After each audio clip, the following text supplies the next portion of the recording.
May we rise for the national anthem.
Please remain standing for the national prayer. O God of creation, direct our noble cause, guide our leaders right, help our youth the truth to know, in love and honesty to grow, and living just and truth, great lofty heights attain, to build a nation where peace and justice reign. Please be seated.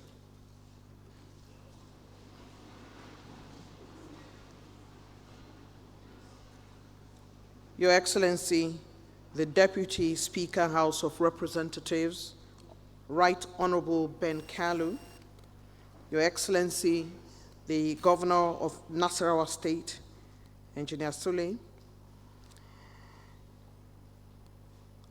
other Excellencies here present, members of the National Assembly, specifically the Senate Committee Chair on NEPAD and Agriculture,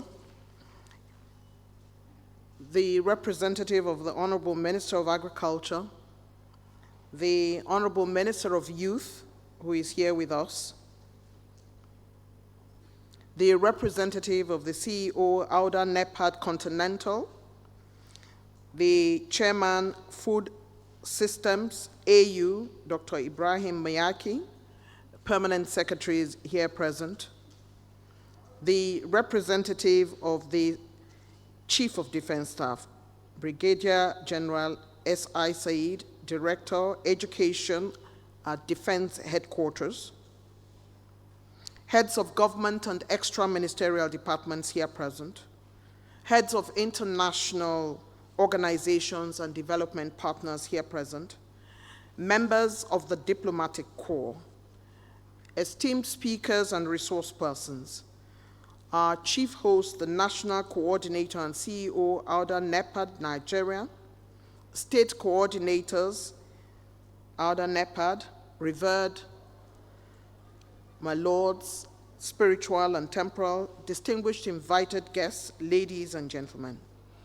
I'd like to warmly welcome you to the State House Banquet Hall, where the high-level strategic engagement on climate change, food systems, and resource mobilization towards the implementation of the Comprehensive Africa Agriculture Program, CAADP, in Nigeria is taking place.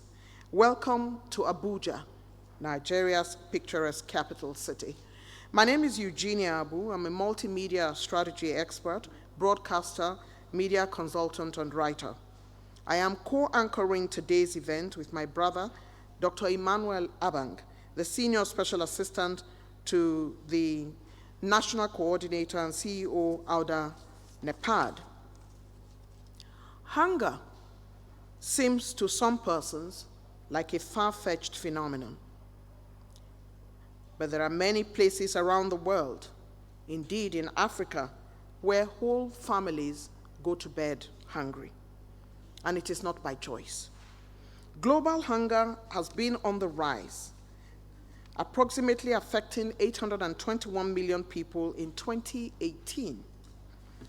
And the FAO projects that in 2030, 600 million people within sub-Saharan Africa will be chronically undernourished. And therefore, the immense challenge of achieving the SDG target on eradicating hunger. degradation, conflicts, droughts, floods, increase in desertification, poor nutrition, food insecurity has deteriorated well-being, and this necessitates a call for action to achieve healthy food value chain and nutrition. With 3 million hectares of forests being lost every year in Africa and 65% of arable land being affected by degradation, the smallholder farmers are deeply affected by this challenge. There's issues of soil, nutrient depletion, and other ecological factors to include climate change and the shrinking of our water bodies. This therefore means that we do need to pay attention to this very, very important area of our lives. Enter Africa Union Development Agency, AUDA NEPAD, with her partners to mitigate these challenges under the Pan-Africa country-led effort to restore 100 million hectares of forest and land to build climate resilience, eradicate poverty in the actualization of Agenda 2063 and SDG 2030 in the continent, and also accelerating food security. Do help me welcome Dr. Abang, who will take us through the next batch in 2 paragraphs of just what AUDA NEPAD is doing and how we got here. Dr. Abang, please give him a resounding Abuja welcome.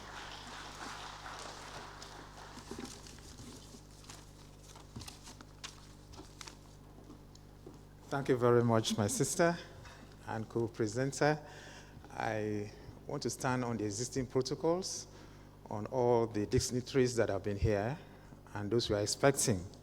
Of course, a brief on what we stand for and what Africa stands for, the African we want, has been mentioned by my co-presenter.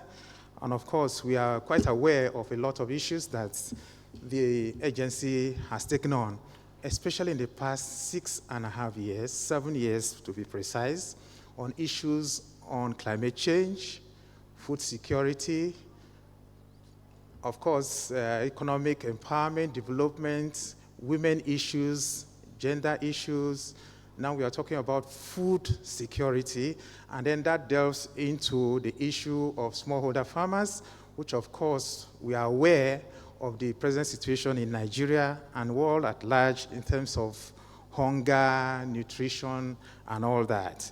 Of course, our mandate specifically is to coordinate and implement national priority, continental and regional projects towards promoting regional integration that will accelerate realization of Agenda 2063. Of course, secondly, to strengthen capacity of AU states and regional bodies, many of which are being represented here in this hall, and of course, to provide knowledge-based and technical advisory support to AU member states and regional economic communities, such as ECOWAS, and to undertake full range of resource mobilization, which will enhance and deepen, of course, their involvement in the execution of the smallholder farmers project in 22 states, of course, extending to the 36 states in the Federation, which documentation and data has been already acquired for all the states that are present here, and some that were not able to participate towards the end of last year will join the other 26 states who have enlisted in the program. And of course, we have several partners across the country and world over who have supported the agency in the execution of its programs and projects and such other programs that we had held in 2018, 2019, 2022, 2023 at the United Nations high-level site events hosted by the AU NEPAD national body of Nigeria, where we had successful outings in galvanizing the issues that we are involved in terms of implementation of all our programs listed that covers both political, good governance, economic empowerment, advancement, development, and of course, capacity of all the implementers of these programs. So we are glad that you are here today to further strengthen that course of action. And then we are happy that at the end of the day, we'll further add to the data we've had on the implementation of all these issues. You are most welcome. Thank you, Dr. Abang, for bringing us up to date. It is my pleasure at this time, Your Excellencies, distinguished ladies and gentlemen, to intimate you of our sitting chair, Right Honorable Deputy Speaker, who is here in his capacity, is representing the leadership of the National Assembly, and also doing us the honor of also propelling and driving the occasion today. We thank you so very much, Right Honorable. It's now time for us to bring up for the opening remarks a woman who has led the transformation of the agency as part of the global reforms geared at improving the Africa Union's impact and operational efficiency. The National Coordinator, CEO, AUDA NEPAD Nigeria. Help me welcome the delectable, forward-looking, Honorable Princess Gloria Akobundu. As she makes her way to the podium, give her a round of applause to sister get to this podium.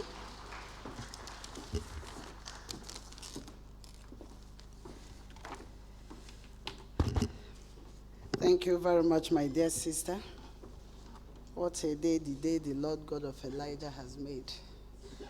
We'll keep rejoicing and be glad in it. I want to start by congratulating Nigeria for the victory yesterday. That made our house so cold. And to welcome His Excellency, who went to bring the trophy. We never lost, we got the victory. Second position is not easy. So you are all welcome, sir. I think we should celebrate our team, isn't it? Please, a round of applause for them. They did well. And our vice president, who's supposed to be here, who went there to support our team, only to arrive a little bit late this morning, but he will be joining us. So we congratulate all of them that went to represent Nigeria, and we congratulate Mr. President, Nigerians and friends of Nigeria. Thank you very much. Let's clap for them again, please.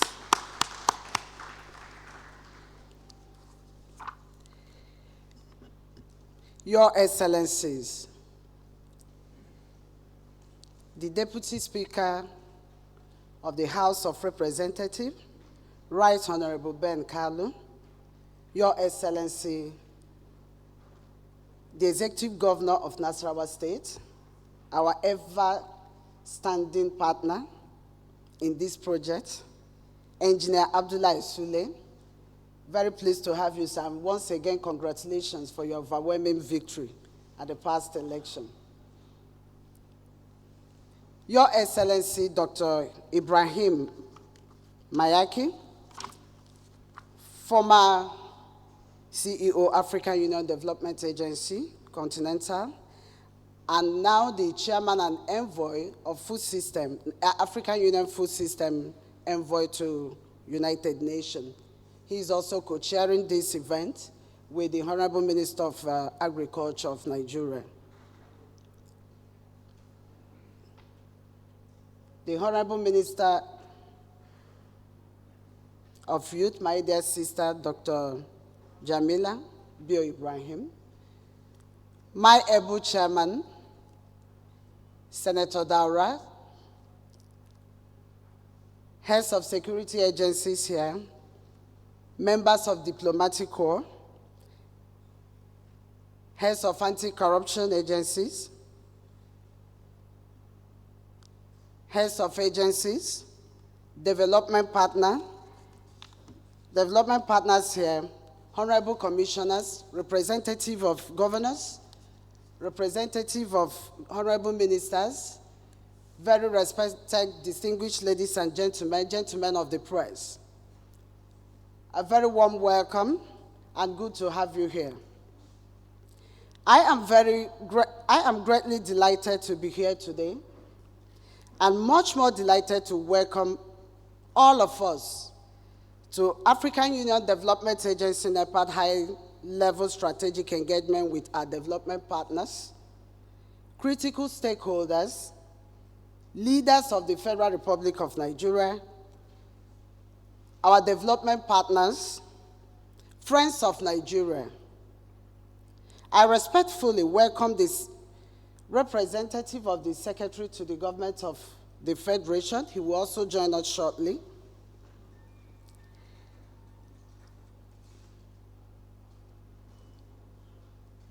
My very warm welcome also goes to the governors and their representative here present, our senators, honorable members, House of Representative members here present, representative of ministers,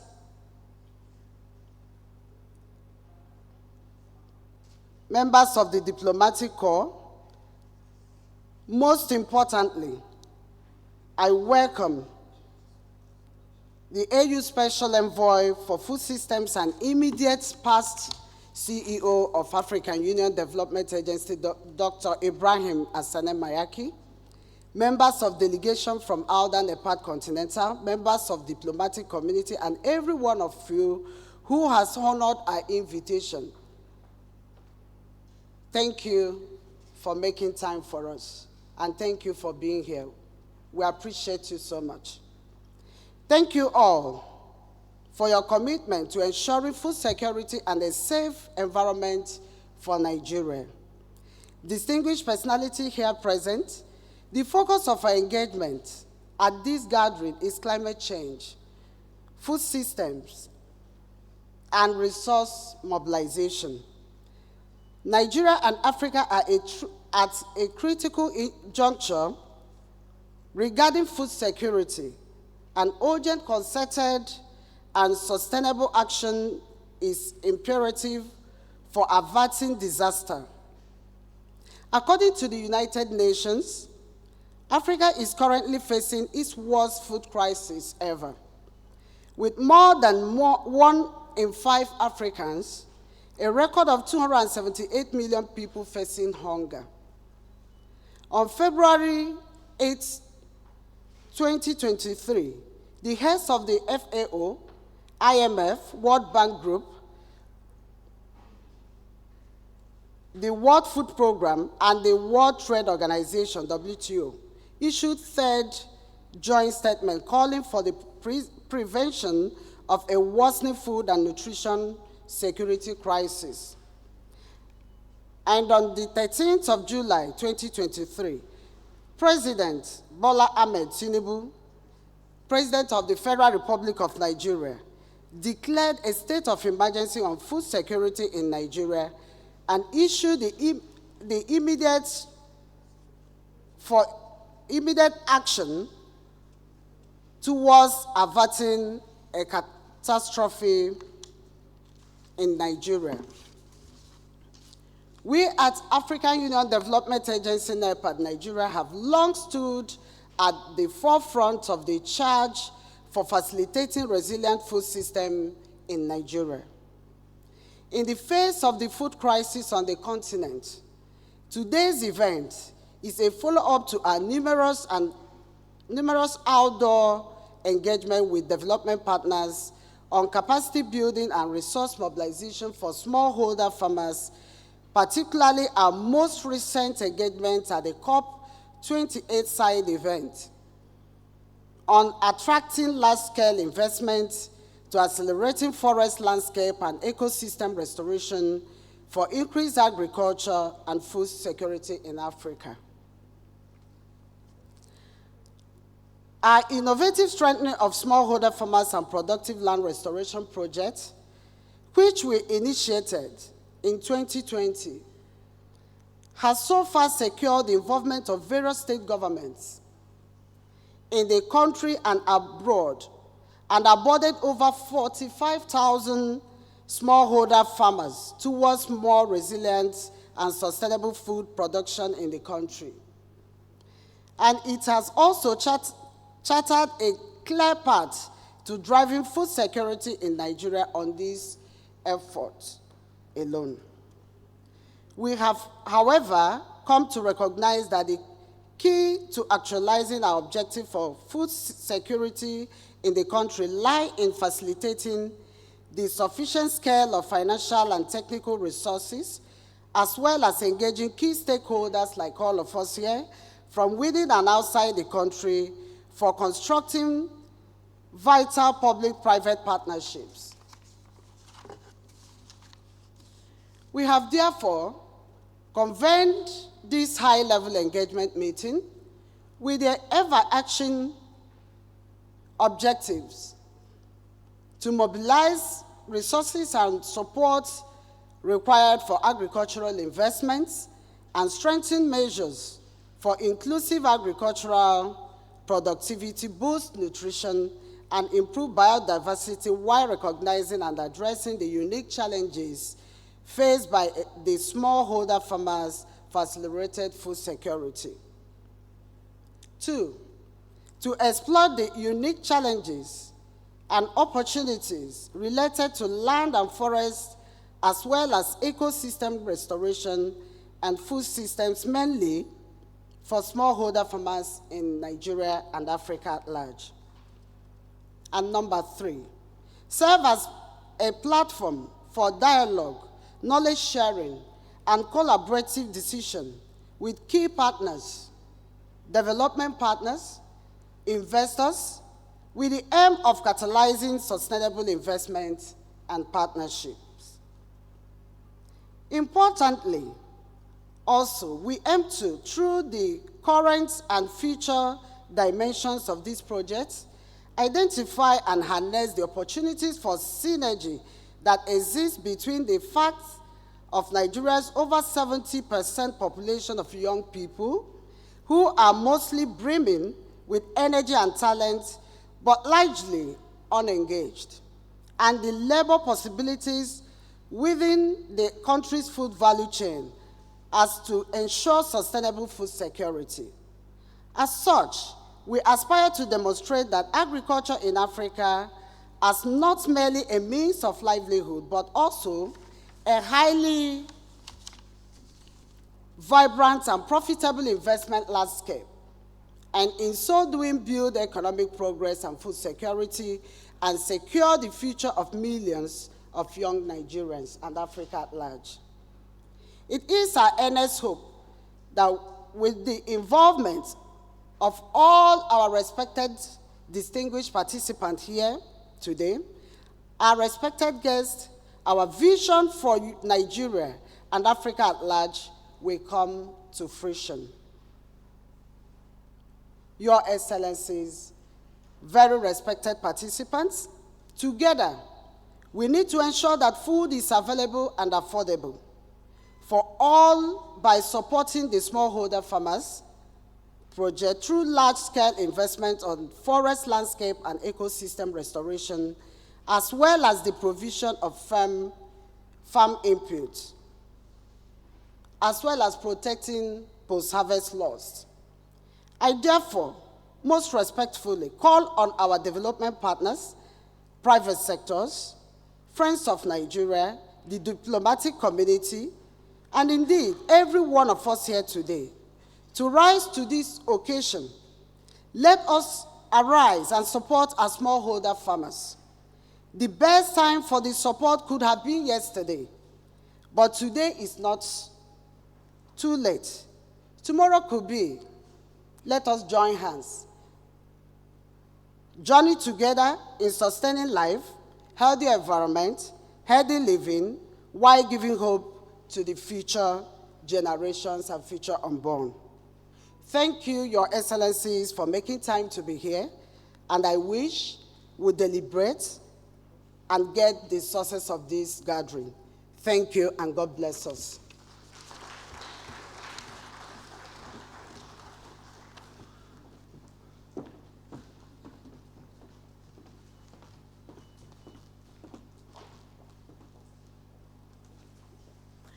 Indeed, the CEO and National Coordinator for Outer NEPAD has made her position clear on how she wants the vision for supporting smallholder farmers to be for Nigeria and Africa-wide. She has said that tomorrow may be late, but today is not too late to join hands and provide that support for smallholder farmers who are the ones feeling the impact and driving the prices of food through the roof. And that necessarily translates to hunger for the populace if we are not working together. Would like to thank Princess Akupondo for her opening remarks. Let's hear another round of applause for her. Thank you so very much. I'd like to use this opportunity to welcome the Minister of Youth Development, Dr. Jamila Biu, who had joined us much earlier in the day. It's always so good to see you. Welcome. I'd like to also mention that we did not mention academics, but they are in the room, and members of civil society, development partners, community-based organizations, faith-based organizations, CSOs are all here and would like to welcome you all. I'm talking about academic. Professor Christopher Chidozie Eze, Acting Vice Chancellor, University of Agriculture and Environment, Umugo, Imo State, is here. Would like to thank you for joining us. He waves us from the back. Can we have state coordinators of AUDA NEPAD Nigeria-wide? If they are here, could you just wave so we can greet you? State coordinators are here. Oh, there they are. All those who are making it happen in the states, we can see you. We thank you. We congratulate you for the effort you are putting in. Thank you so very much for coming to join us today. We didn't clap for them. They are doing the work at the grassroots. Thank you so very much. We have Estherine Fortabong, Director, Agriculture, Food Systems and Environmental Sustainability. Please let's give Estherine. Where are you? Oh, there you are. Okay. If you will hold a little bit, my colleague, Dr. Abang, will bring you up to the podium. Just hold for a second. Dr. Abang, you have the goods.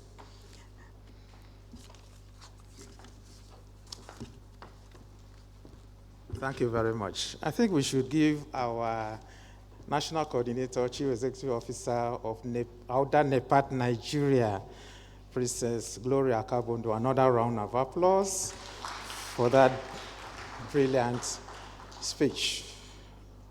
Now we are expecting some goodwill messages.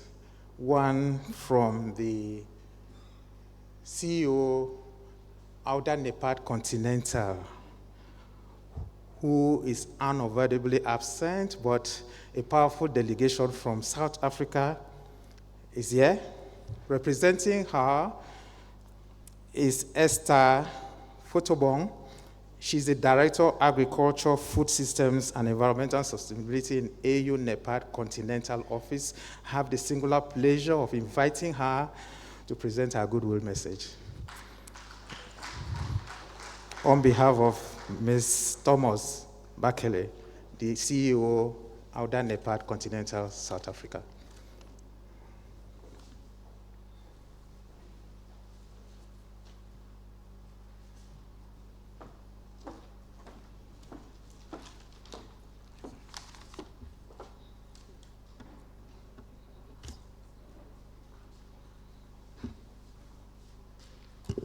Looking at my time, and I still have South African time. Good afternoon. Let me start by recognizing the Deputy Speaker of the House of Representatives. Also recognize the Governor of Nasarawa State.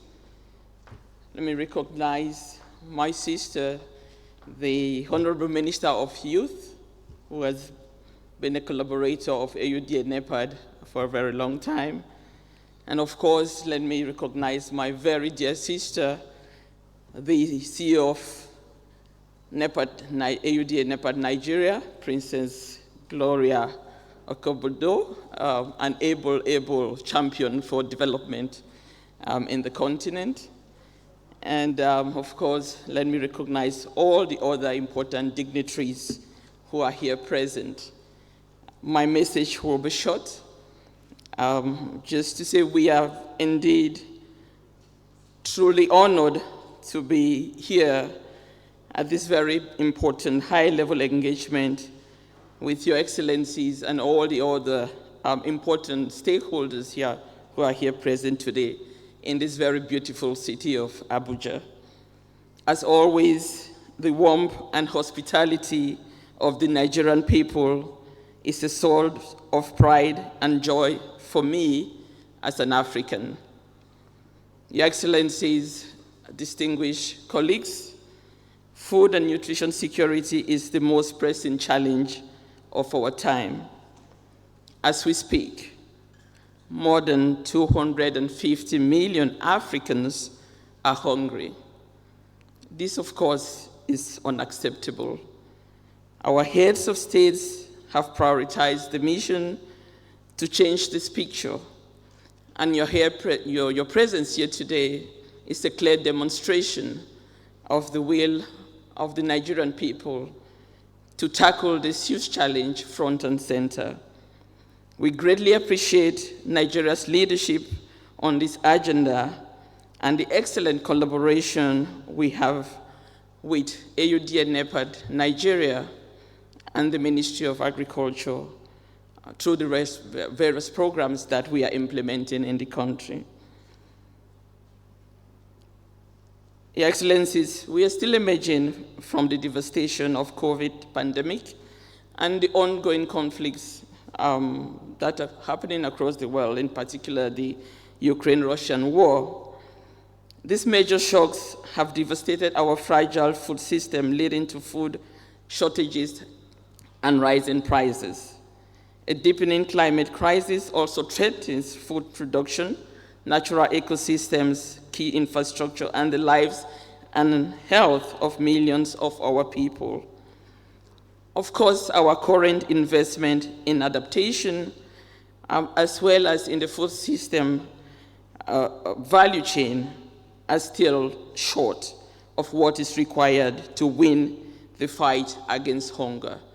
So we greatly appreciate and welcome this high-level event that AUD and NEPAD has invited all of us to be here to reflect how we can collectively look for solutions that will address this critical challenge of food insecurity in our continent, and to take critical actions, bring in the necessary investments that will respond to the opportunities that Princess Gorilla eloquently elaborated in her opening remarks. So thank you so much for being here and for giving us the opportunity to participate and contribute to the collective reflection to see how we bring partnership and investments for food system transformation in the continent. Thank you so much.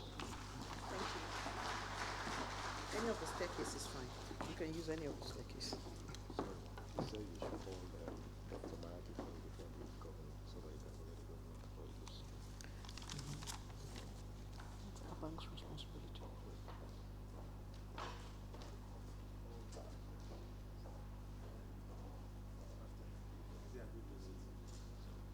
We have information that the Kebbi State Governor is on his way, and also the Cross River State Governor.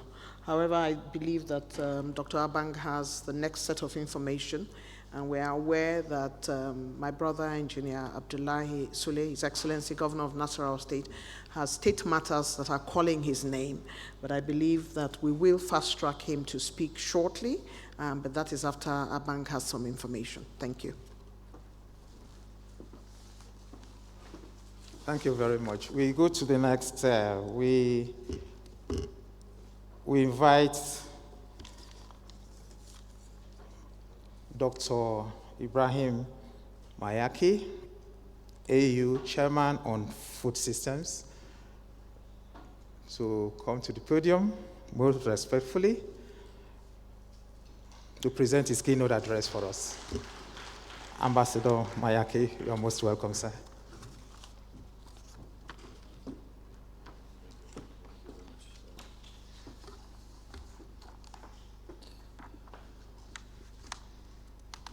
Your Excellencies, Deputy Speaker, Governor of Nasarawa State, Honorable Minister of Youth Development, Chairman of the Senate Committee on NEPAD, Your Excellency Princess Gloria Akobundu, CEO of AUDA NEPAD Nigeria, and I will come back on how I see AUDA NEPAD Nigeria afterwards. Members of the Diplomatic Corps, honorable commissioners, representatives of governors and ministers, state coordinators of AUDA NEPAD, who are the ones leading the implementation process on the ground, academics, civil society organizations, all protocols observed.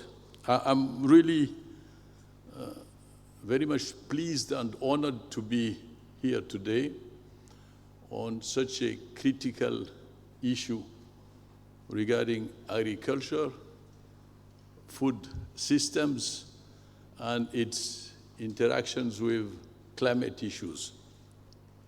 So I stand before you to shed light on that topic, and that topic has profoundly influenced our continent over the past 2 centuries. The integrated relationship between agriculture and food systems.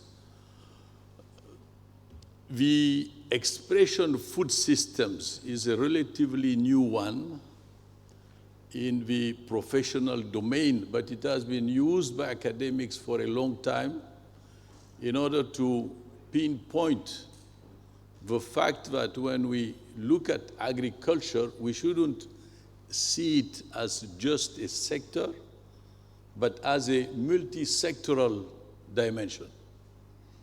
And I'm very pleased by the fact that AUDA NEPAD Nigeria has embraced that dimension fully, and it is the opportunity right here to recognize the leadership of Princess Gloria Akobundu, who has really transformed this institution in a strong implementation arm, which can be considered within the continent as fully exemplary. I led AUDA NEPAD Continental for 13 years. I've seen AUDA NEPAD Nigeria grow, and I've seen the impact that she has constructed. And I can tell you, this impact continentally is huge. With roughly 300 staff, all specialized in their domain, with a clear roadmap of implementation, it is an example for other countries in Africa, and it clearly reflects the values that the founding members of NEPAD did enhance. So, on the issue of agriculture, I should start, and I will start by saying that Africa's agriculture is thriving, benefiting from diverse agroecosystems and abundant natural resources, which sustain resilient livelihoods and nurture rural-urban connections. We no longer know exactly what is the difference between urban and rural. Because if we look at our urban dynamics, we see a proliferation of intermediate cities. So thinking about that is important when we reflect about food systems. Smallholder efficiency is on the rise due to improved access to inputs and management, while a youthful population increasingly ventures into agribusiness entrepreneurship, and we see it here in Nigeria. Investment in education is bolstering agricultural knowledge and skills, complemented by growing economies and enhanced infrastructure. It is true that during the structural adjustment processes, all what had to do with education in agriculture did somehow erase in the continent, but we see a renewal taking place. But despite these strides, agriculture still employs 65% of the labor force and contributes 32% to GDP on average.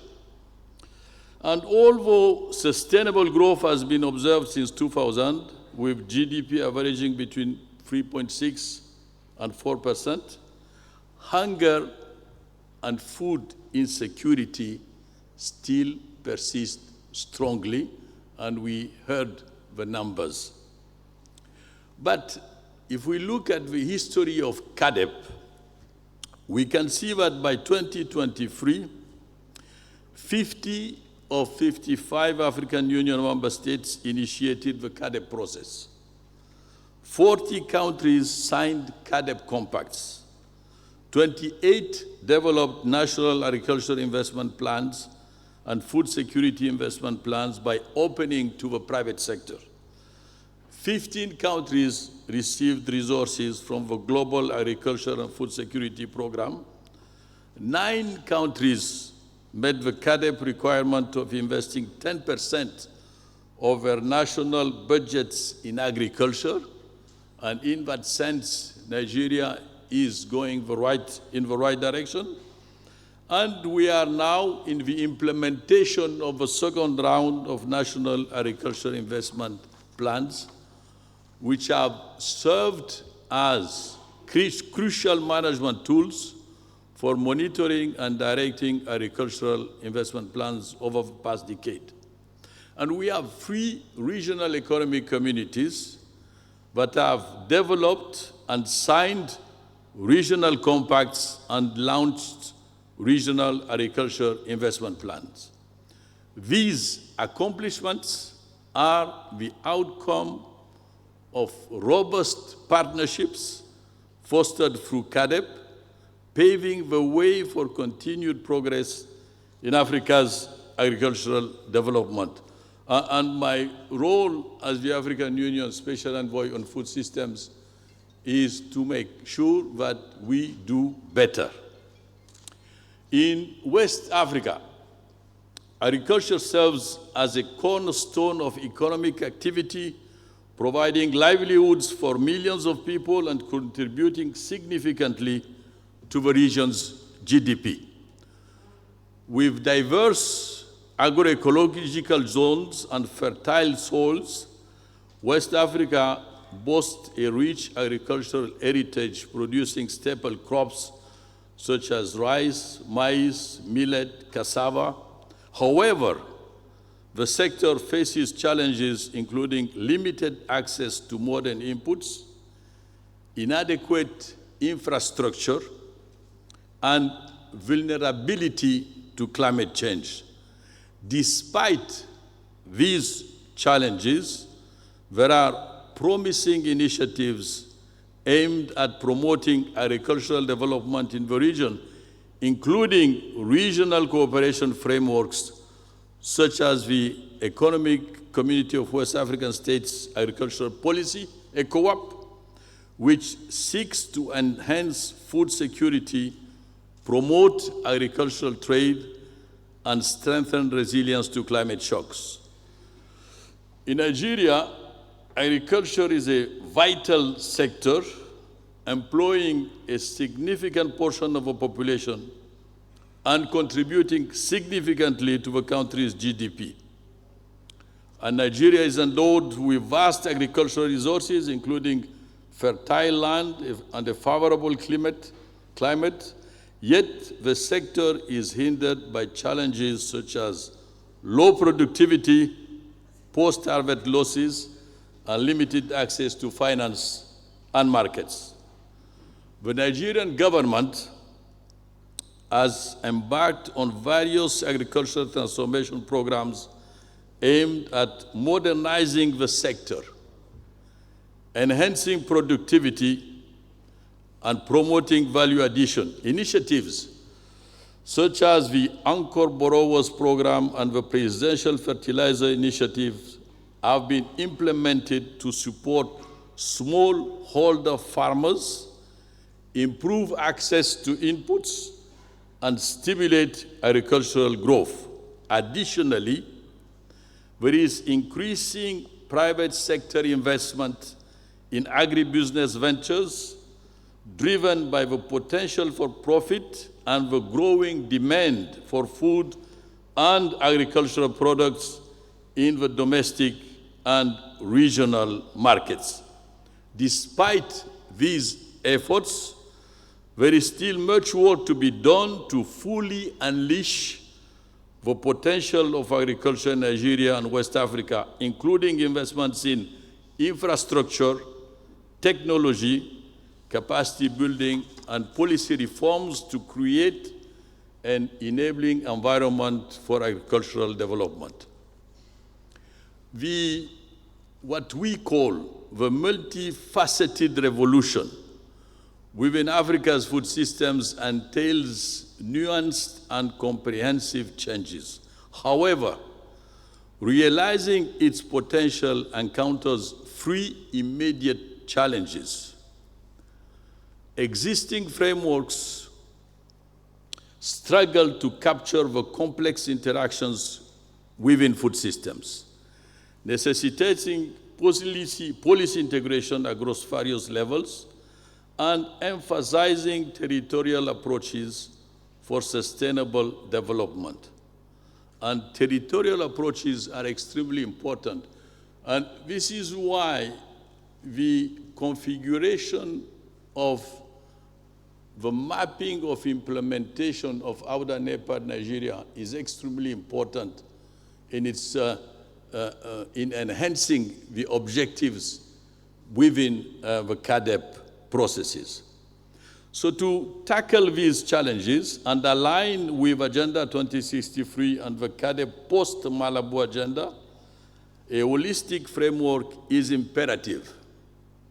This framework should prioritize food security, environmental health, infrastructure development, policy reforms, resilience in food systems, and social justice. Through collaboration and innovation, we can navigate these hurdles and pave a path toward a sustainable and equitable future in Africa, where agriculture and the resilience of food systems are the driving forces of progress. Today, we stand at the threshold of a transformative era in our approach to tackling the complex challenges ahead, particularly in the realm of food systems. This transformation is fueled by imperatives laid out by global and continental frameworks, yet it is deeply rooted in Africa's reality and aspirations for sustainability and development. To navigate the intricate web of challenges effectively, we must initiate a series of interconnected revolutions. And I will mention 5 of these revolutions. Our first revolution calls for a fundamental change in our approach to food consumption. It emphasizes championing sustainable diets that prioritize nutrition while minimizing food waste. Beyond addressing hunger and enhancing nutrition, this revolution is vital for tackling environmental crisis, aligning with Africa's goals for environmental sustainability and combating climate change. The heart of our second revolution lies in fostering inclusive and sustainable agricultural practices, which means respecting the smallholder farmers. This revolution emphasizes poverty alleviation, social inclusion, responsible resource management within the agricultural sector. By promoting economically and environmentally sustainable practices, we empower communities and safeguard the delicate balance of African ecosystems. In our fourth revolution, we focus on rural communities, recognizing them as the cornerstone of societal well-being and economic growth in Africa. Empowering rural areas is essential for achieving the ambitious 2030 agenda and ensuring inclusive development across the continent. In our fifth revolution, it's important to recognize the need for increased private sector investment in agriculture, especially with the current fiscal constraints and decreasing availability of official development assistance in many African countries. Embracing private sector involvement in agriculture is crucial in driving sustainable development, as they can utilize their resources, expertise, and market-driven incentives to unlock the full potential of the continent's agricultural sector. And you would have noticed that I left for the end of these revolutions the third one, which confronts agriculture's significant contribution to greenhouse gas emission and land use changes.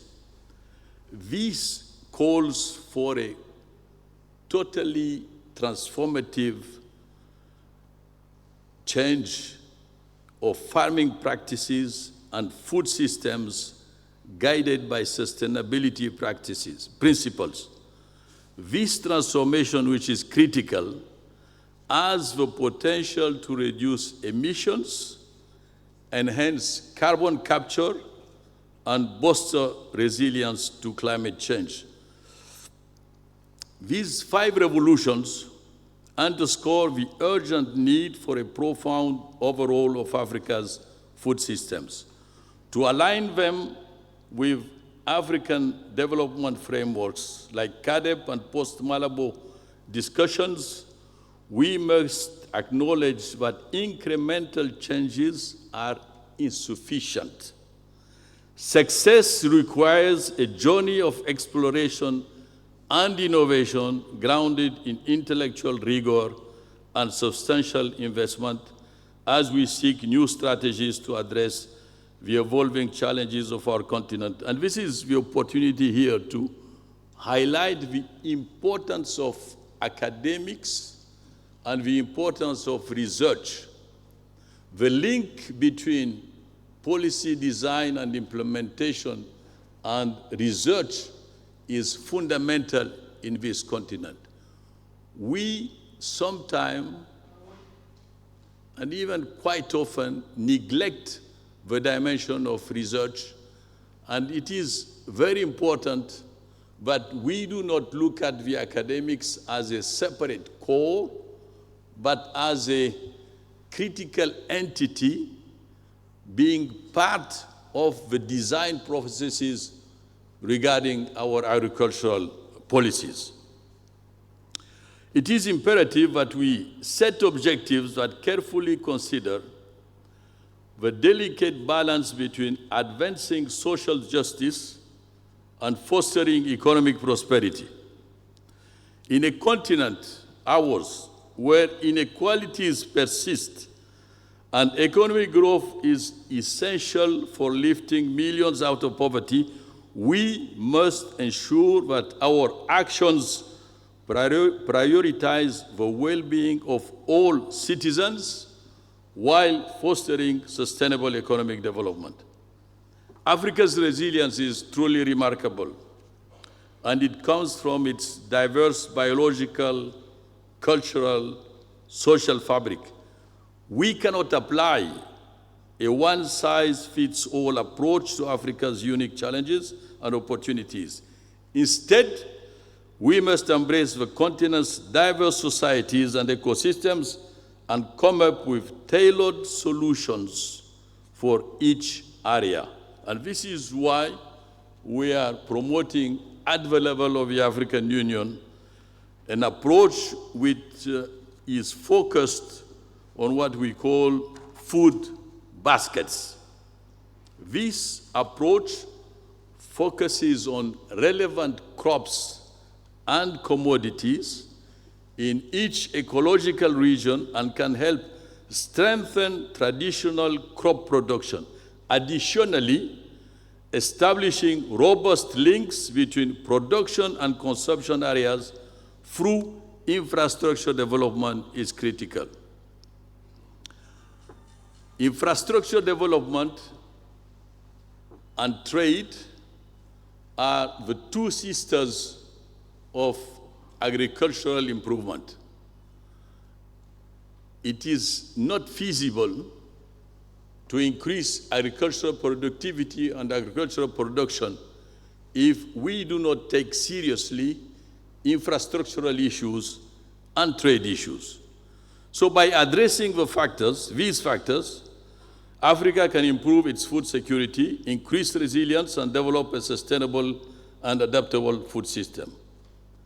To achieve this, evidently, effective governance is essential. It is therefore necessary to create innovative policy frameworks that prioritize human development, environmental health, climate resilience, social justice. So we need to move beyond a linear thinking and embrace the complexities of African societies and ecosystems. Prioritizing socio-political processes and empowering individuals to be agents of change are essential steps in redefining our course towards sustainable development. The revolutions I mentioned, inherently context-specific, multidimensional, integrated, collectively constitute what we might term as a multifaceted revolution tailored to Africa's need.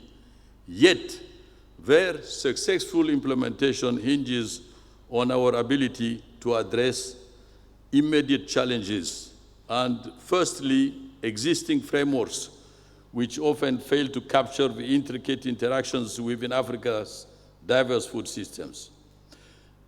This limitation underscores the pressing need to develop new appropriate metrics and indicators that comprehensively assess the impacts of these transformative changes within the African context. Secondly, the dynamics of change manifest at various levels and through the interplay between them in Africa's diverse socio-cultural and geographical landscape. And let me mention a few words about territories. Territories are shaped by social and historical factors, and they emerge as central players in Africa's sustainable development journey. Implementing territorial approaches demands the delineation of territories, institutional transformation, and the fostering of productive and social changes. If we project ourselves in 2050, Africa will double its population from 1.3 billion to 2.6 billion, given the demographic growth rates that we currently have. Our food import bill is roughly $50 billion. Just imagine if we were investing these $50 billion in transforming our systems. It would allow us not only to be able to feed that doubling population, but it would also allow us to be able to export. This is the challenge we have. We have the assets, we have the comparative advantages, we have the frameworks, we just need the leadership to provide the necessary transformation, and I am convinced that in this room, each one of you is a leader. I thank you.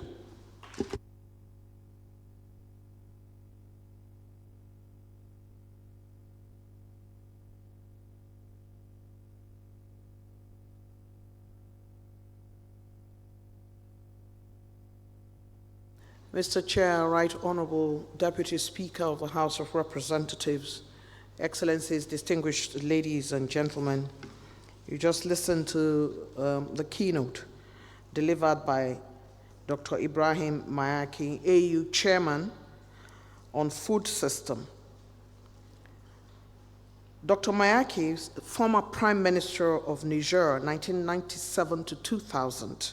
Professor of Public Administration in Niger and Venezuela, guest professor at the University of Paris. Distinguished ladies and gentlemen, you heard from him how sustainable agriculture is the cornerstone to Africa's development and how smallholder farmers are the most important. He has spoken about technology, he has spoken about capacity building, and he has spoken about infrastructural development. He has also described how food system is new in the professional domain, but has affected the African continent for 2 centuries.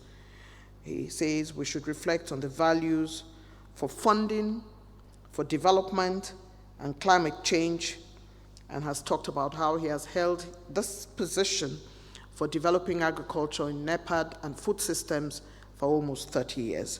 Would like to greet and congratulate the gentleman who, as I told you earlier, was former Prime Minister of Niger, Dr. Ibrahim Mayaki, AU Chairman on Food Systems. Another round of applause for him, please.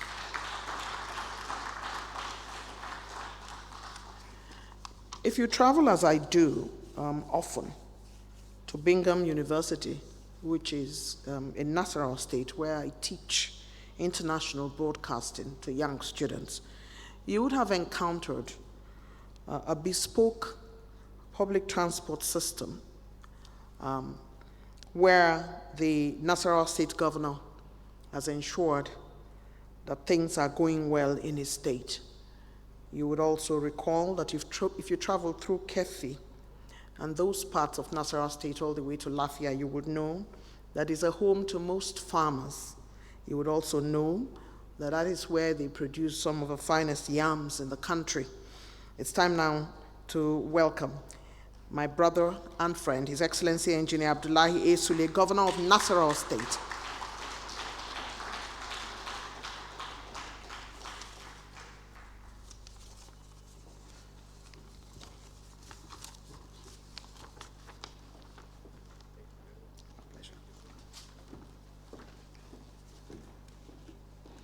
Thank you very much, my dear sister.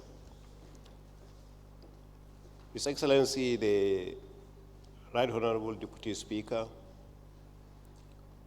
of the House of Representatives, the Honorable Minister of Youth, the National Coordinator of AUD and NAPAD, Nigeria, my dear sister, Princess Gloria Akubudo, our wonderful keynote speaker, honorable guests, distinguished delegates, especially our drivers and state coordinators of AUD and APAD, our partners, distinguished ladies and gentlemen. After listening to the keynote speaker, I really didn't know if I have anything to say except about Nasarawa State. He has really captured it in every angle of it, and no wonder he has been the CEO of Adanapad over these years. So it is indeed with great pleasure and enthusiasm that I stand here before you today to share the strides and successes, as well as our aspirations to overcome the perennial challenges of agriculture in our own state. As the governor of Nasarawa State, one of our major priorities is to foster vibrant agribusiness ecosystem that will translate to sustainable socio-economic development and improve quality of lives for our citizens. As we convene here under the auspices of AUD and APAT to deliberate on this comprehensive Africa Agricultural Development Program, I'm indeed reminded of the pivotal role agriculture plays in shaping our collective future, just as was indicated clearly, including the various challenges by our keynote speaker. Nasarawa State has long been committed to providing a conducive business environment for both local and foreign investors in agribusiness and the industry. Under our administration, we have not only introduced new policies, but we have bolstered existing institutional framework to attract major investors, such as Olam Rice, Nigeria, where they have their 120,000 metric tons capacity mill, and they are doubling it this year. We also have the Dangote sugar plantation, which is coming up. And I always talk about that with pride, because when we went to Sudan and went to Kenana to go and see exactly what was happening there with their sugar industry, I was the group managing director of Dangote Sugar Refinery, PLC at the time, and we were able to bring it to Nasarawa State. I didn't even know I was going to be the governor of Nasarawa State at the time. And we discovered that there was indeed about 40,000 hectares of land under Ken in Kenana. When we came to Nasarawa, we focused on 60,000, hoping to produce not less than 1/3 of the entire sugar consumption in Nigeria. And sugar industry, as far as that industry is concerned, will define clearly what my sister, Princess Gloria, has been pursuing, the total value chain of agriculture, because you produce the food, produce the power, create employment opportunities, produce all the various value chain that you can think of. And that is exactly what that kind of industry does. We also attracted the flour mills of Nigeria in order for flour mills to come and acquire 20,000 hectares of land in the state and use the opportunity to produce both sugar, 10,000 hectares, and cassava, 10,000 hectares. Because, by the way, Nasarawa State is lucky that today we are number 1 in sesame production in Nigeria. We are number 2 in yam production, because my sister, she loved the yam, so we are number 2 in yams. We are getting ready to take over from Benue, because Benue is the food basket of the nation, but we produce the food, so they can produce the basket and then we can put them together. And of course, we also attracted Asman and the rest of that. So their presence actually underscores our total commitment when it comes to the growth of agriculture in our state. We recognize agriculture alongside solid minerals. And coincidentally, the Deputy Speaker and I just came out. In fact, that's the reason why we came late, and we're supposed to start by apologies, because we just came in straight from another program by the House of Reps on solid minerals, which is, again, another area that is affecting agriculture seriously. The keynote speaker has spoken eloquently on the various challenges in infrastructure, climate change, and the rest of that. But one of the biggest ones that is coming and has not hit us yet is the area of mining. Today, we see a lot of these miners. In fact, the illegal miners now, with due respect, some of them, let me not be in trouble and call all of them, Some of them have now graduated, so they don't call themselves illegal miners anymore. They call themselves artisan miners. And what is happening is over 80% of the mining activities in Nigeria today are being carried out by these artisan miners. And what that means is they don't care really about the environment, what they leave behind. So they come and dig it out and take out whatever it is, and the issue of reclamation has never, ever, ever been part of their plan. So the land meant for agriculture has now been converted, and it is no longer land for agriculture because mining has taken place in that area. So I think it's one of the areas where we need to take seriously and look into it as we carry on. So while as far as we are concerned in Nasarawa State, I won't go into the various challenges that the keynote speaker has already indicated. So while we continue to prioritize the expansion of storage and refrigeration facilities for key crops, such as grain silos and dry coal chain equipment, in order to minimize one of the biggest problems in Nigeria today, that's post-harvest losses. We are steadfast in our efforts to modernize farming practices through the provision of extension services, such as tractor lending schemes and irrigation systems. Our farmers require a lot of support, especially the small-scale farmers. And those supports are what will keep them going. And it is really at this moment, I want to sincerely thank our dear sister and then our own state coordinator, for the wonderful support we have been given to our small-scale farmers, and that's what has kept them going. And I want to thank you in that area sincerely. We are coming at the right time, and this event is also apt. I always say when it comes to issues like this, we have spoken enough. Now it's time for action. We have spoken, we have met, we have had seminars, we have invited all the professionals around the world to come and talk to us. But in reality, implementing what we have spoken about is what is left. We have to be able to say we are picking something from there and then we are implementing. What are we implementing? All the various challenges that we have mentioned, we documented them. We said this is the way to approach them. So how do we really approach them? So the reason why I say it's apt, we have a president, who with due respect, with the renewed hope agenda, is dying to make a success, is dying to make an impact, is dying to create a name, when it comes to that. It's dying to see a change.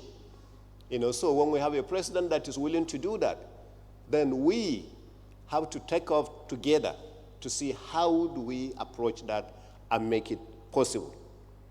I promise you, as far as Nasarawa State is concerned, you have a partner in us. We will continue to partner with you.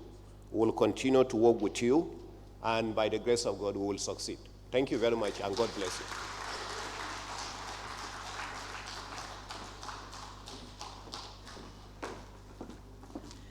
Would like to thank the Governor of Nasarawa State, but I'd like to urge His Excellency to tarry a while, because in another 5 minutes or so, there will be group photographs.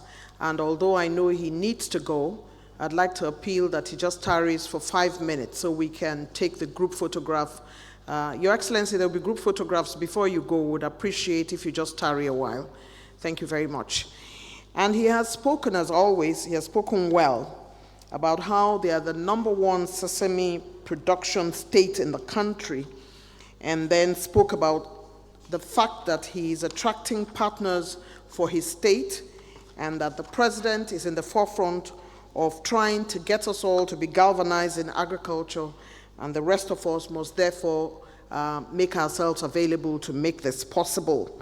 He also spoke about seeking for best practices across the world and going to Sudan to see how the sugar factories are progressing, and finding out that a lot of the products, raw material used in Sudan, comes from Nigeria. We are truly a nation to be watched, and we must do everything possible to hold down our farmers who are doing their best to provide food for us. Your Excellency, you did try to put me in trouble there. As you know, my original state was Benue before it was divided and I went to Kogi. So when you begin to talk about those yams, don't let them hear from my original state that I am saying that Nasarawa State is now producing yams better than theirs. I eat both, and I'm a citizen of both and a citizen of the nation. Would like to give a round of applause to His Excellency, the Governor of Nasarawa State, for a very well thought out intervention. Your Excellencies, before we do the photographs very quickly, I'd like to recognize my big sister, distinguished Senator Ireti Kingibe, Chairman, Senate Committee on Women Affairs, who has joined us this morning. Thank you for coming. We appreciate you. Thank you very much. Distinguished Senator Osita Ngu, Senate Minority Whip, is in the room with us. Would like to thank you, sir, for coming to join us. Distinguished Senator Ede Dafinone, Delta Central, would like to thank you for joining us. Distinguished Senator Dickhead Plang, Plateau Central, Chairman, Senate Committee on Employment and Labor, would like to thank all the distinguished senators. Let's hear a round of applause for them for making the time, because this is very important to all of us. I'd like now to appeal to distinguished Senator Nasir Sani Izangondaura, Chairman, Senate Committee on Africa Integration and NEPAD, Outer NEPAD, who has a keynote, to please tarry a while we take a group photograph of only those in the front row. So if you step forward, please, with our chair, the Right Honorable Deputy Speaker would like to take a group photograph at this point.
Thank you very much, Your Excellency, the Executive Governor of Nasarawa State, for taking out time to have a group photograph with some of our dignitaries.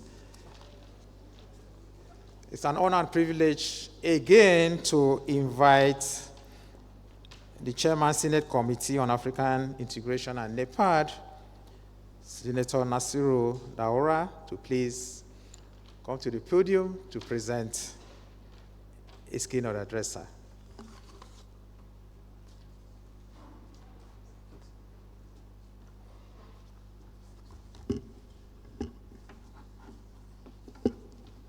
أعوذ بالله من الشيطان الرجيم بسم الله الرحمن الرحيم. Your Excellency, the Deputy Speaker, Right Honorable Benjamin Kalu. His Excellency, though he has just left the Executive Governor of Nasarawa State, Engineer Abdullahi Sule, distinguished senators of the Federal Republic of Nigeria, The Honorable Minister for Youth Development, Dr. Jamila Bio Ibrahim, heads of security agencies, the keynote speaker, Dr. Ibrahim Meyaki, the AU chairman of Food Systems, the development partners, the academia, the state coordinators of AUDA NEPAD, members of the press, and distinguished participants, good afternoon all. I'll start by thanking the National Coordinator, CEO of the Africa Union Development Agency, AUDA NEPAD, Honorable Princess Gloria Okobondu, and her team for putting together this stakeholders engagement and extending an invitation to us in the National Assembly. Since I was appointed Chairman, Senate Committee on Cooperation and Integration in Africa and NEPAD, I have had extensive engagements with the Honorable Princess on ways to add value in helping NEPAD actualize its mandate, and this strategic engagement is an enormous stride in that direction. According to the Intergovernmental Panel on Climate Change 6th Assessment Report titled Climate Change 2020, Impact, Adaptation, and Vulnerability, and I quote, "The scientific evidence is unequivocal. Climate change is a threat to human well-being. Any further delay in concerted global action will miss the brief, rapidly closing window to secure a livable future," unquote. Climate change poses one of the greatest risks to the environment and mankind. Changing weather patterns and natural disasters such as floods have become a major threat to productive capacity of smallholder farmers and their productive capacity. Governments all over the world are adopting adaptive and mitigation strategies to ensure that optimal food production is met in line with Sustainable Development Goals, SDG 2, of achieving zero hunger through attaining food security, improved nutrition, and promote sustainable agriculture by 2030, which is also in tandem with the AU Agenda 2063, whose objective is to transform Africa into a global powerhouse of the future. The President Ahmed Bola Tinubu administration has a vision to lift 100 million Nigerians out of poverty by empowering smallholder farmers to cultivate 500,000 hectares of farmland across the country to produce maize, rice, wheat, and other crops. The Nigerian government has committed to restoring 4 million hectares of land as contribution towards the Africa Forest and Landscape Restoration Initiative, AFRI 100, aimed at restoring 100 million hectares of degraded landscape across Africa by 2030. The theme of this auspicious event also refers to the realization of the Maputo Declaration on Comprehensive Africa Agriculture Development Program that was adopted by the Second Assembly of the Heads of State and Government of the African Union, held in July 2003 in Mozambique. African countries committed to allocating at least 10% of their national budget to agriculture and rural development to achieve 6% growth rate per annum. I'm glad my colleagues are here and our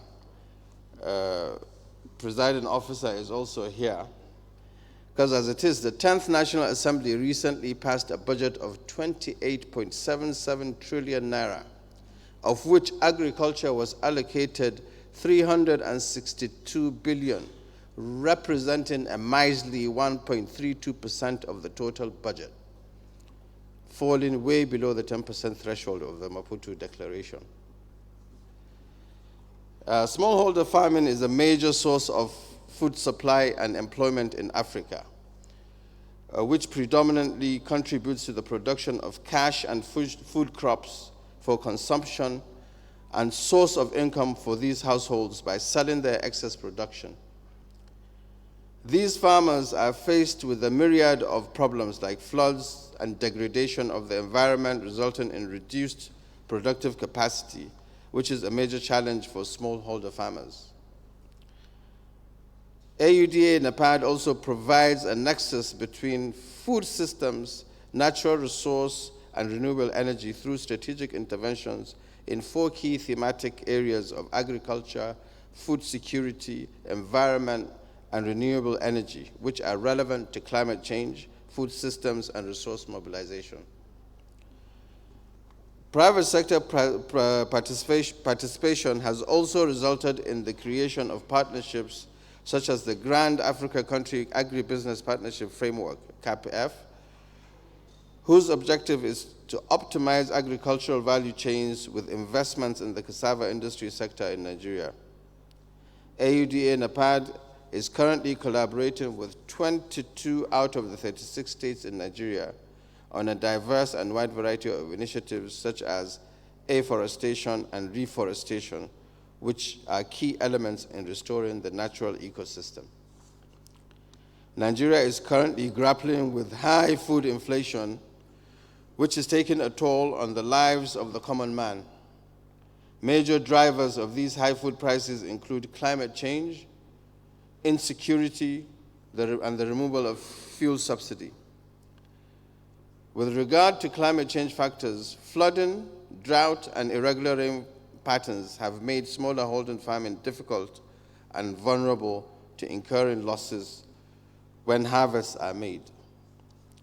Productivity is also low due to inadequate use of yield-enhancing agricultural inputs and technologies. Research by the World Bank has shown that yields of cereal and staple root crops in Nigeria are less than half the world average. For example, average yield gaps for Nigeria's 3 major staple crops are, for example, rice at 75%, maize 84%, cassava 25%. This is according to the World Bank 2021 report. Rising temperatures and frequent floods are likely to make the people more vulnerable to water and vector-borne diseases and may also prevent children from reaching school.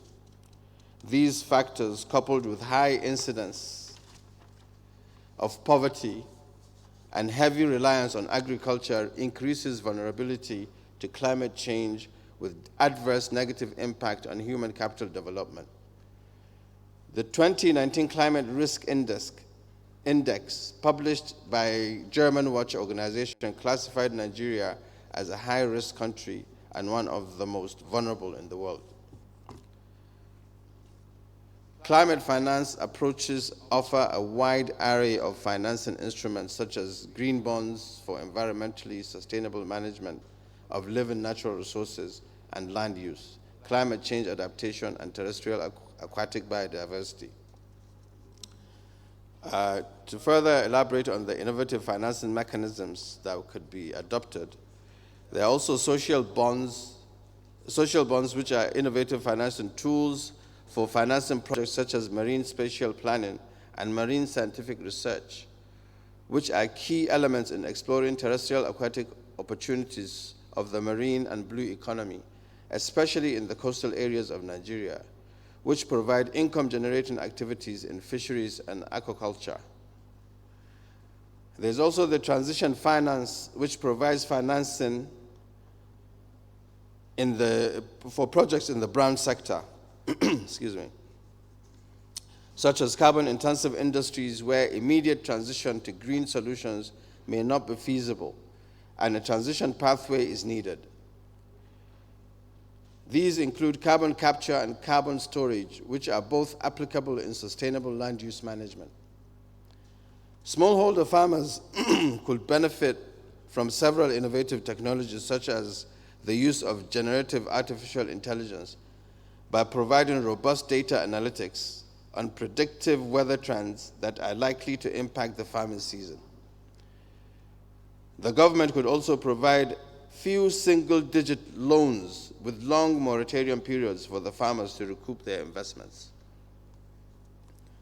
These measures would go a long way in helping smallholder farmers increase their yield, boost their productivity and contribution to GDP, catalyze wealth creation, reduce unemployment, curb youth restiveness, and promote climate-smart agriculture best practices. And while looking forward to the insightful perspective and robust ideas that would emanate from this strategic engagement, please do accept our warm regards and best wishes for results-oriented dialogues. I thank you.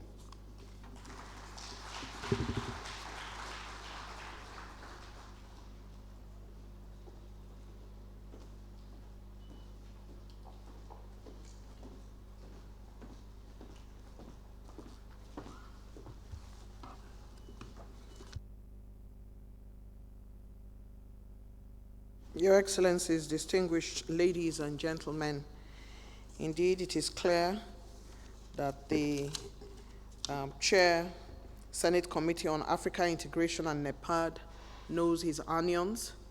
He has already regaled us with the various important factors and the nexus between food systems and natural resource, renewable energy, and food security. And indeed, he has spoken about what needs to be done and what is being done at the moment. I would like to speak very briefly about the Chairman, Senate Committee on Africa Integration and NEPAD, distinguished Senator Nasir Sani Izangondaura, an alumnus of the prestigious Ahmadu Bello University, Zaria, and the famous Barewa College, Zaria, and he has schooled both in Nigeria and England.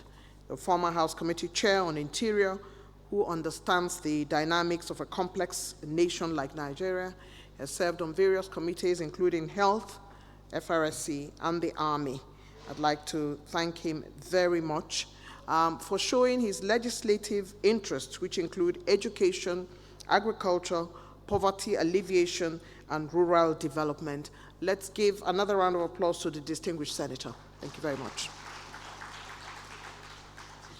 This is the moment when we invite the Deputy Speaker of the House of Representatives, Right Honorable Ben Kalu, Your Excellency, to deliver his intervention at this time, and for accepting also to be chair of the occasion at short notice. Please let's welcome him as he makes his way to the podium. Thank you very much.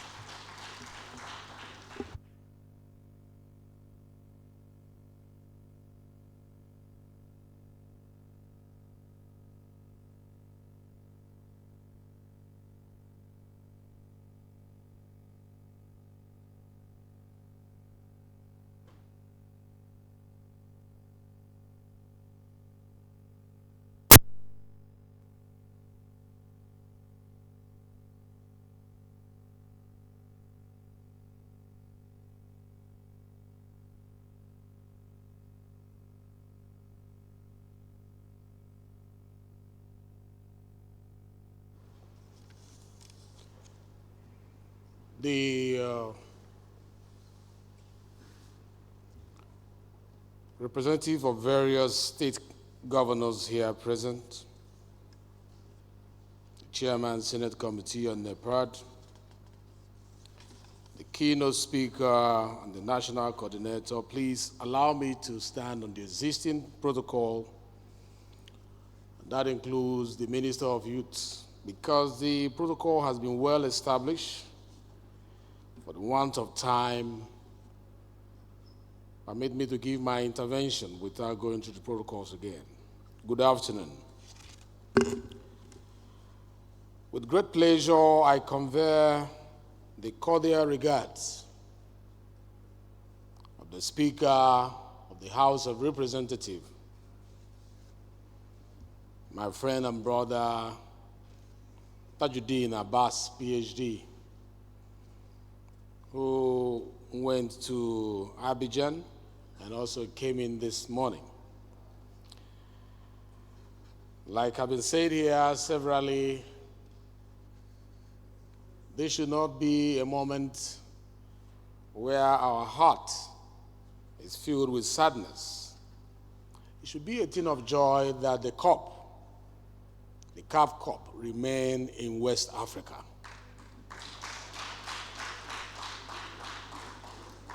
So some of you from South Africa and other part of Africa, you should celebrate with us that the cup came to Africa, West Africa, and is remaining here. So we are proud of our boys.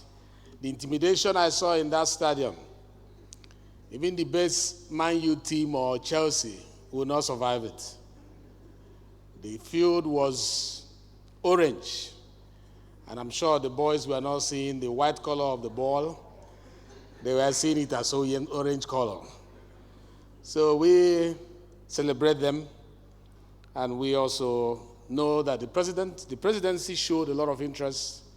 The leadership of this nation showed a lot of interest in that particular football tournament. Climate change is here. So are the challenges of climate change. It's one thing to be afraid of it and do nothing. It's another thing to do something about it. Because the history of mankind tells us that problems are not to be feared. Problems are not, we are not supposed to be afraid of problems, but we should be more concerned if we refuse to do something about the problems that confront us.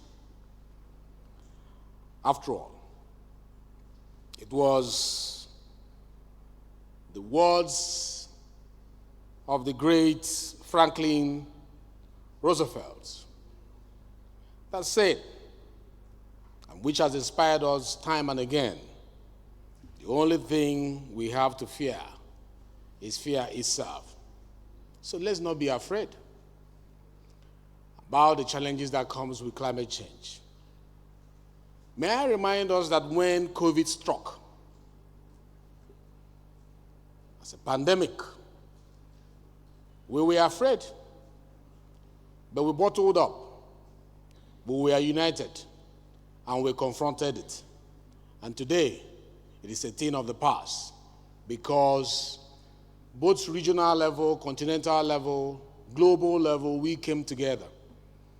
And we said, no, solutions should be the call of the day, not the fear, not the threat.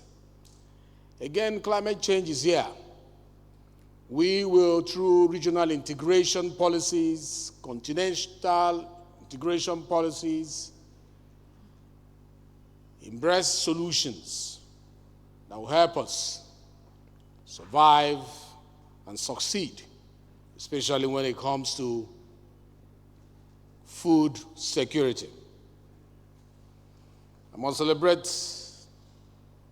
the President of the Federal Republic of Nigeria, who had the foresight when he emerged to set the 8-point agenda, which almost 6 of it revolves around the issues we are here to discuss today, as well as the Sustainable Development Goals of the United Nations.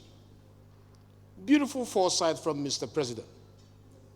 When he released this 8-point agenda, many were not so sure why he chose those points as his agenda. But daily, it gets clearer that this is what we should be busy with. May I remind you, the number one on that list was ending poverty. The essence of what we are doing here today revolves around ending poverty. If you go to the SDGs, you will see it as a goal to reduce The second on that list was achieving food security. A well-researched 8-point agenda of Mr. President, which the Parliament celebrates. That is why recently, when we pass our legislative agenda of the House, because though we believe that we are three arms of government, we know we are three arms of government, but we believe that we are one government with one national objective, one agenda. So the 8-point agenda will not survive if the Parliament decides to look the other way from the 8-point agenda. So you will see it reflected in the legislative agenda of the House of Representatives, and I'm sure the Senate. So we prioritize agriculture, we prioritize ending poverty, we prioritize food security. Number 3 on that list is economic growth and job creation. Whatever we discuss here today revolves around that. If we can achieve the target of what we've come to do, I can assure you, jobs will be created and the economy will grow because agriculture is one of our areas of strength. So we must find a way to strategize against the challenges posed by these hydra-headed problems of climate change.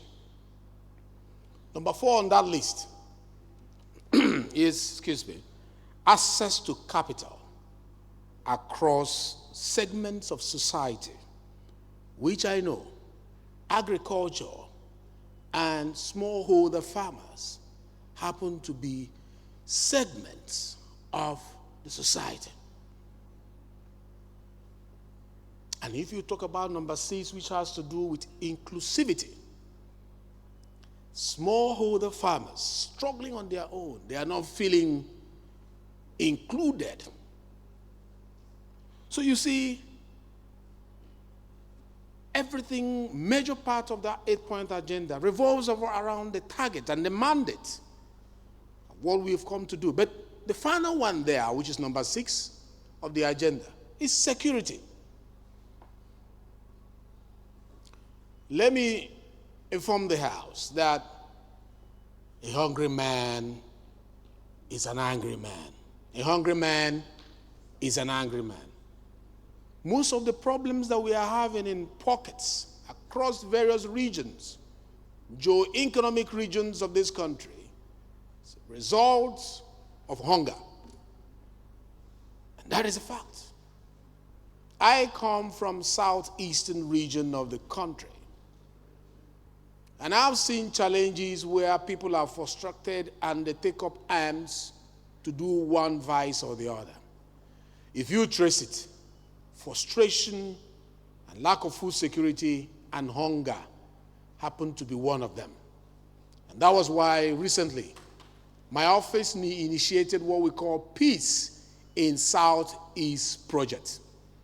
And in that Peace in Southeast Project, which is a non-kinetic approach towards resolving issues of insecurity in the Southeast, instead of kinetic approach, we innovated. One of the tools that we're going to be using will be Food for Peace program.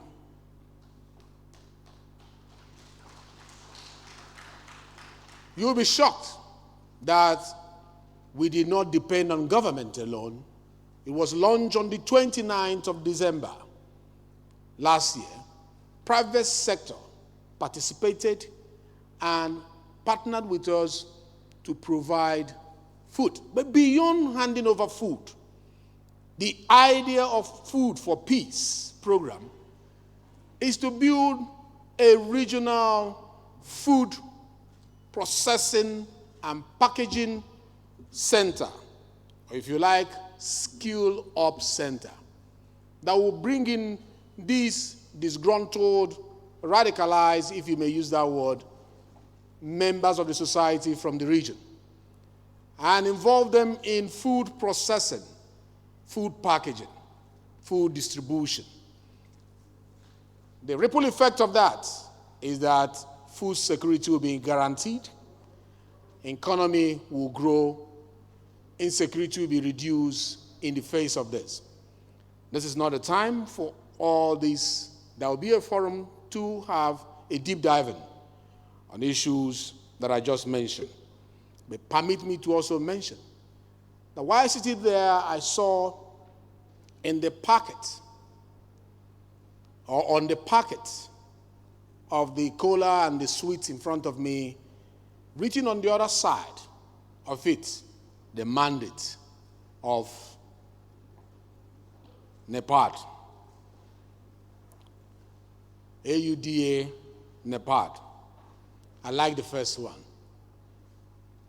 I like the first one. It says to coordinate and implement national priority. And what I just mentioned to you now happened to be the national priority of the Federal Republic of Nigeria. And you are here to bring to light those national priorities. I thank you for putting this program together. Today we stand at a crossroad regarding our nation's food security and agricultural potentials. Challenges abound, but so do opportunities. It is with this understanding that we must seize the moment, join hands, and chart a course for a sustainable, resilient, and thriving agricultural sector in Nigeria. It is possible. It is doable, but it needs all hands to be on deck. As many of you know, His Excellency President Bola Ahmed Tinubu, like have been mentioned here, there and again, over and over again, declared a state of emergency on food security in July 2023, after emerging on the 29th of May. In July, just barely 60 days, he saw the need to prioritize this. This stark declaration underscores the urgency of our situation. With a growing population, climate change's impact on agriculture, and global economic uncertainties, ensuring food security for all Nigerians has never been more crucial. However, within these challenges lies immense opportunity.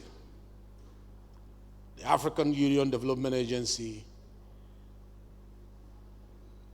AUDA, NEPAD, Comprehensive Africa Agricultural Development Program, CAADP, offers a roadmap to unlock this potential.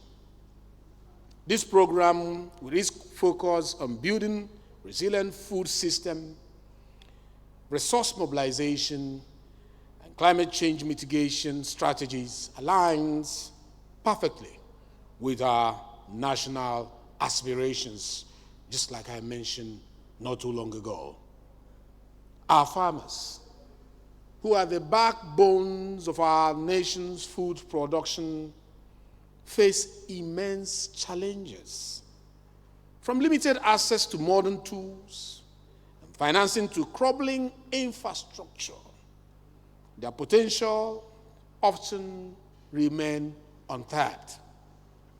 Yet, initiatives like CAADP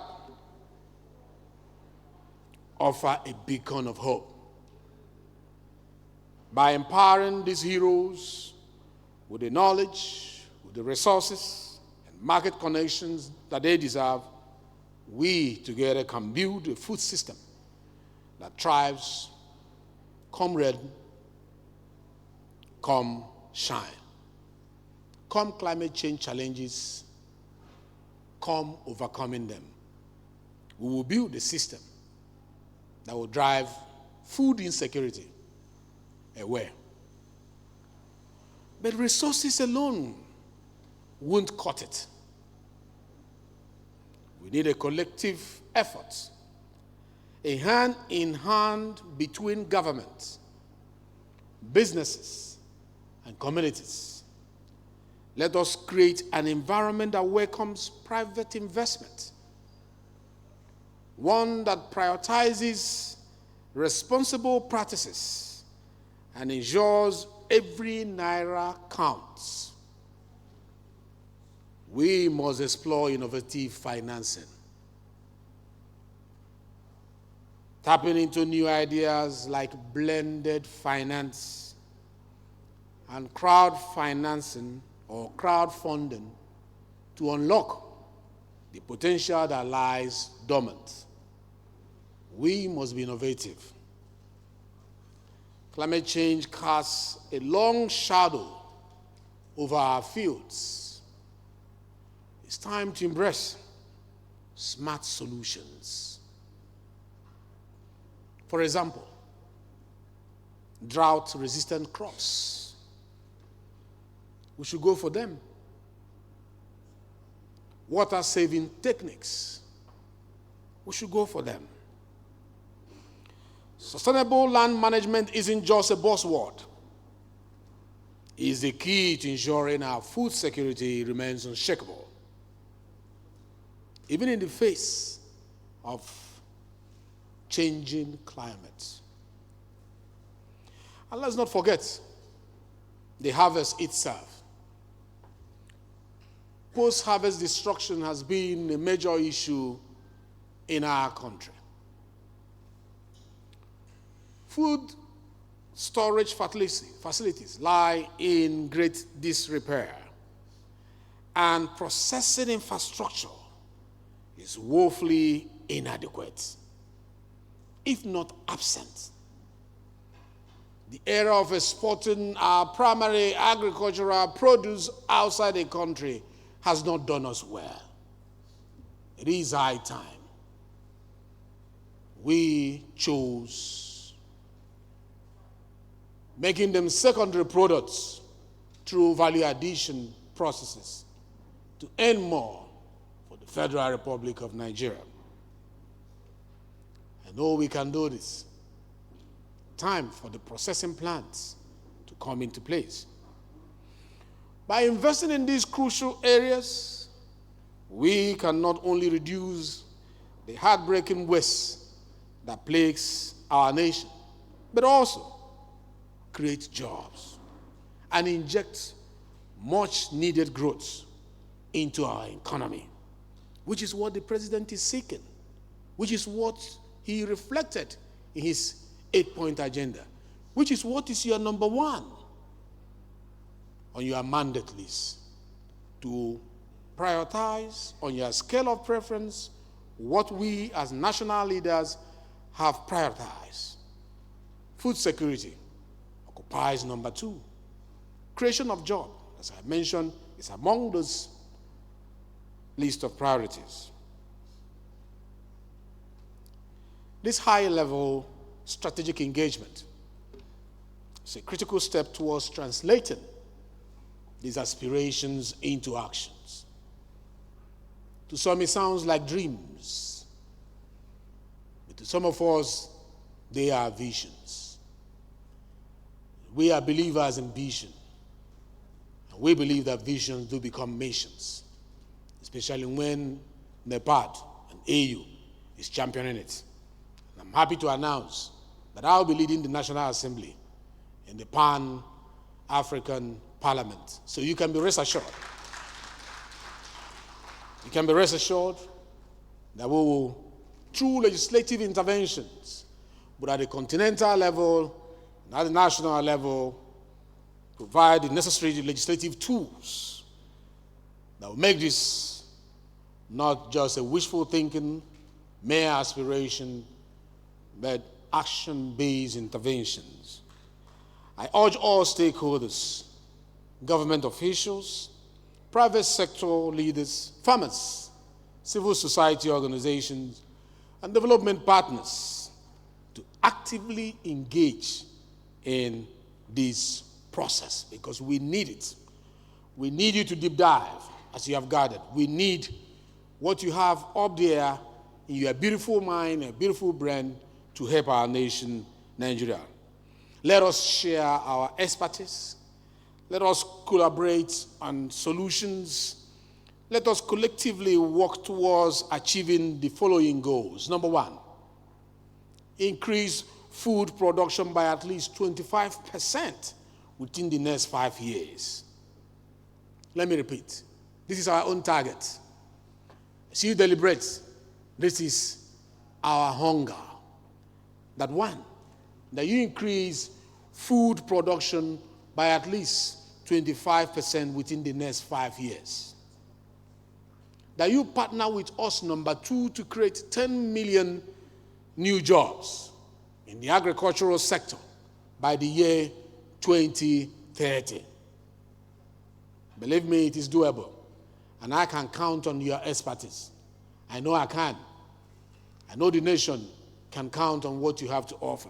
We can count on your partnership and on your understanding of where we want to be at the moment. Number three, we will like, through your deep diving, to find strategies that will reduce post-harvest losses by 50%.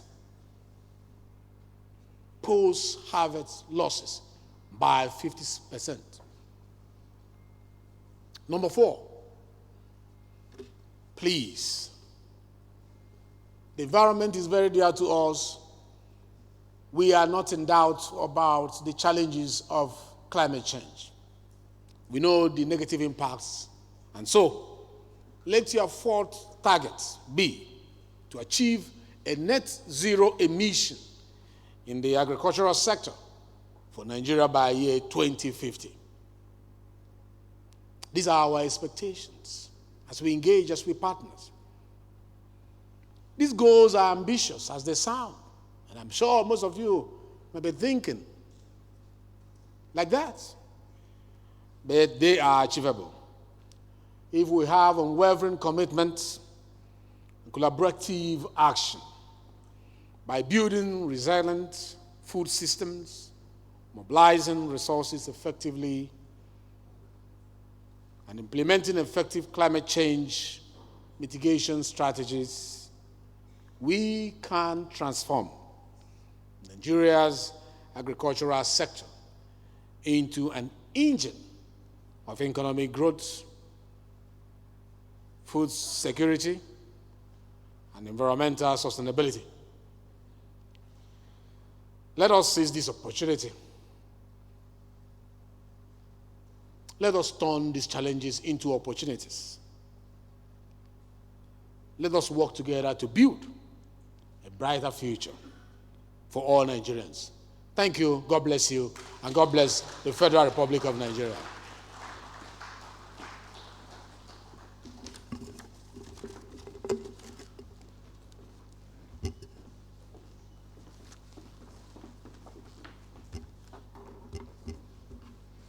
Your Excellencies, very distinguished ladies and gentlemen, isn't it wonderful to have the Right Honorable Ben Kalu, His Excellency the Deputy Speaker of the Federal House of Representatives, in a toga that defines him as a man of fashion, a man of culture, but a man who is cerebral in the areas of field where he has chosen to be in the House of Assembly and deliver the goods this afternoon concerning the issues at hand about food security and the reason for which we are gathered for this high-level strategic engagement. He has looked at drought-resistant crops. He has looked at harvest itself, food storage facilities, and processing infrastructure, which he has described as woefully inadequate. He has also talked about creation of jobs and prioritizing food security and creating jobs for the young people of Nigeria for the much needed growth in our economy. This intervention that the Right Honorable Deputy Speaker has made immediately underscores President Bola Tinubu's 8-point agenda. His Excellency, the President of Nigeria, has put food security on his 8-point agenda and the creation of jobs. And the Right Honorable Deputy Speaker has talked about increasing food production by 25% in the next 5 years, amongst the many other things that he has said that are heartwarming today. This, he has said, is important to invest in the critical areas of drought-resistant crops, harvests, and food storage facilities and processing infrastructure. Let's give a round of applause to the chairman of the occasion, who has come to join us in this very important strategic engagement on climate change, food systems, and resource mobilization. We thank you most sincerely. At this point, I'd like to draw your attention to the little box in front of you. If you take a look, there's a little box that contains some goodies in front of you. These are things that would keep you, in the Nigerian parlance, there's something called the husband of the kola nut. In Hausa, it's called mijingoro. That keeps you, is expected to keep you awake. And then there are a few chocolate things in there also to give you some nutrients. This box contains some information around it for the organization that has so thoughtfully put this event together. And so it is novel and quite innovative that a box of goodies should contain such a wealth of information. And yes, you can take the box away. And yes, it will look nice on your table, so you can remember AUDA NEPAD and also the various information that is required for you to go further with them and to partner with them. I think AUDA NEPAD deserves a round of applause for this innovation. I have particularly tasted the chocolate, and I like the box. I didn't know what it was at first, but I then inquired and looked inside, and I found that it is an interesting dynamic for supplying those little things that usually will come on a small saucer plate, is now in a little box. It's time now to call Dr. Abang to come and give us where we go next. Dr. Abang.